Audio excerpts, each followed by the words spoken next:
Assalamualaikum warahmatullahi wabarakatuh. Saya Lilik Martono, anggota kehormatan Forum Purnaweirawan Pejuang Indonesia. Hari ini tanggal 13 September 2024 ingin menyampaikan secara terbuka kepada Pemprov Jawa Timur, khususnya kepada Ibu Khofifah Parawansa yang ingin menyalonkan kembali sebagai Gubernur Jawa Timur. Kami sudah kesekian kalinya bersilaturahim atau memberikan surat kepada Ibu Khofifah mengenai tindak pidana perbankan yang terjadi di Jawa Timur. Saat ini yang kami bantu adalah sementara 3 orang, yaitu Ibu Sarmini, Debitur Bank Jatim, Pak Sarto, Debitur Bank Danamon, dan Pak Asmuni, Debitur Danamon, di mana mereka sudah dimintai keterangan di Polda Jatim. Yang kami khusus malam ini atau hari ini adalah untuk Ibu Sarmini. Kenapa kami mempunyai maksud untuk membantu kepada debitur-debitur yang menurut kami dijolimi oleh bank atau mafia perbankan? Karena dasarnya adalah kami sebagai auditor adalah Undang-Undang Nomor 10 Tahun 98 tentang perubahan atas Undang-Undang Nomor 7 Tahun 1992 tentang perbankan. 2. Peraturan Otoritas Jasa Keuangan Nomor 1 PJOK 07/2013 tentang perlindungan konsumen sektor jasa keuangan. 3. Peraturan Menteri Keuangan Republik Indonesia Nomor 27 PMK/06/2016 tentang petunjuk pelaksanaan lelang. 4. Undang-Undang Republik Indonesia Nomor 4 Tahun 1998 tentang hak tanggungan atas tanah beserta benda-benda yang berkaitan di atasnya. Sebelum kami utarakan apa yang terjadi fraud di Bank Jatim, kami akan sedikit memberikan informasi mengapa korban-korban di Bank Jatim itu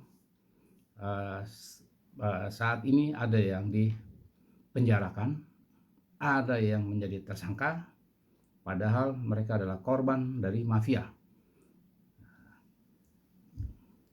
Karena oknum polisi atau oknum penyidik atau oknum aparat penegak hukum hanya melihat dari pasal 167 dari pengaduan pemenang lelang. 167 yang kami maksud adalah 167 KUHP. Nah, polisi berdasarkan laporan pemenang lelang di mana tidak melihat apakah itu murni daripada 167 yang tidak terkait dengan Undang-Undang Nomor 10 Tahun 1998 tentang perbankan, di mana sifatnya adalah lex specialis. Nah, berdasarkan itu polisi langsung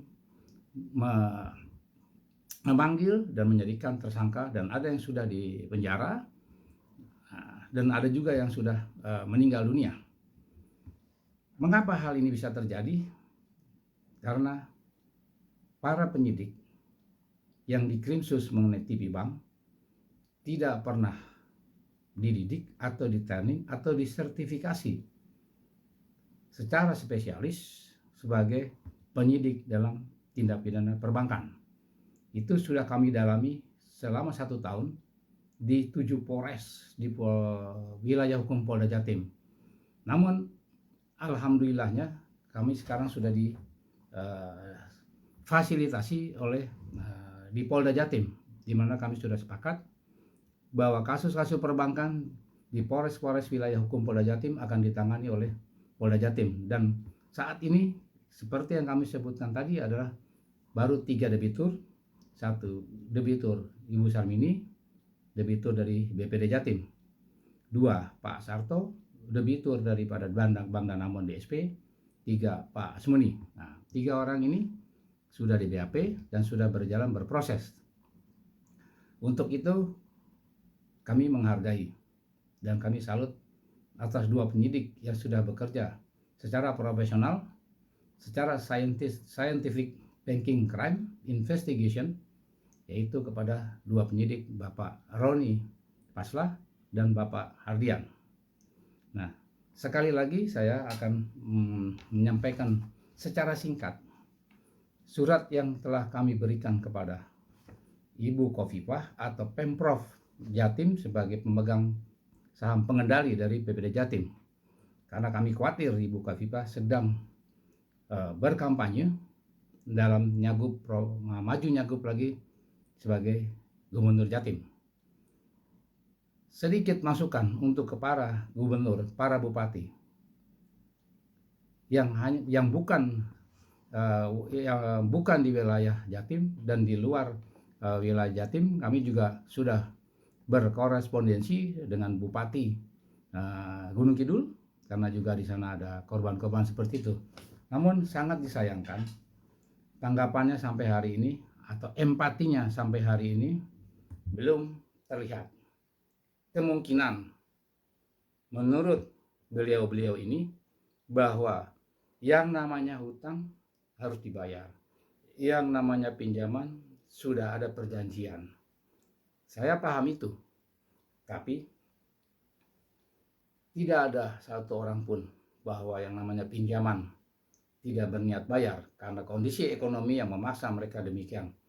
Dan kebanyakan yang kami bantu adalah UMKM, di mana UMKM ini katanya adalah roda ekonomi di grassroots. Namun akibat daripada ketidaktahuan yang kami maksud bukan hanya dari pihak kepolisian, pengadilan pun kadang-kadang tidak tahu atau memang pura-pura tidak tahu, jaksa pun demikian, kepala daerah mungkin juga dianggapnya ini soal utang piutang biasa, padahal sudah banyak menelan korban. Nah, untuk itu kami sampaikan sekali lagi bahwa kami sudah memetakan dan sudah mengunjungi para korban di Jawa Timur dan di daerah Gunung Kidul, Yogyakarta, bahwa berdasarkan data, fakta yang kami temukan di lapangan, bank telah melanggar Undang-Undang Perbankan, IP Bank, Undang-Undang Perbankan yang saya maksud adalah Undang Nomor 10 tahun 98 tentang perbankan, di mana SOP dan prosedur daripada yang namanya kredit macet sampai dengan eksekusi tidak dijalankan. Padahal semua ini sudah diatur oleh OJK, sudah diatur dengan peraturan Menteri Keuangan. Karena mereka adalah awam hukum, mereka menyewa lawyer, dan lawyer pun bergerak dengan hukum perdata. Ya. Sekali lagi, mereka sudah didampingi lawyer dan sudah membayar lawyer, tapi dari sisi perdata. Kami auditor yang sudah 40 tahun, sudah mengerti. Kalau perdata sampai PK pun akan kalah. Kenapa saya katakan demikian? Karena yang namanya bank, yang namanya konglomerat mempunyai bangku khusus di Mahkamah Agung. Kenapa saya katakan demikian? Kami sudah mengalami itu, nanti kami akan membuat video berikutnya yang terpisah dari masalah ini.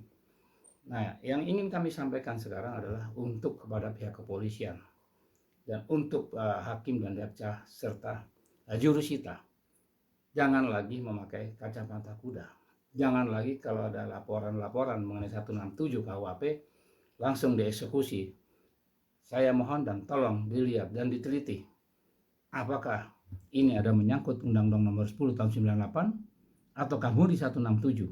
Kalau memang menyangkut Undang-Undang Nomor 10 tahun 98, nah, tolong ditindaklanjuti dan diteliti kembali apakah bank sudah melalui prosedur seperti yang diatur dalam undang-undang yang kami sebutkan tadi dan peraturan pemerintah yang berlaku, apakah belum. Nah, kalau memang itu belum, itu sudah memenuhi unsur dalam Undang-Undang Nomor 10 tahun 98 pasal 49. Nah, di situ patut diduga dan patut didalami apakah ada terdapat mafia. Karena dalam kasusnya Bu Sarmini ini kami sudah mengindikasikan bahwa terdapat mafia daripada oknum-oknum, satu Bank Jatim sendiri, dua dari KPKNL sendiri, tiga dari ATR BPN, yang paling parah adalah dari oknum PPAT notaris, di mana notaris ini ada pasal-pasal yang dicantumkan melanggar daripada Undang-Undang Hak Tanggungan. Mungkin kami tidak perlu sebutkan di sini karena ini panjang sekali dan banyak materinya, lampiran data-datanya 74 halaman. Tapi yang kami sampaikan sekarang adalah poin-poinnya, di mana Bank Jatim itu tidak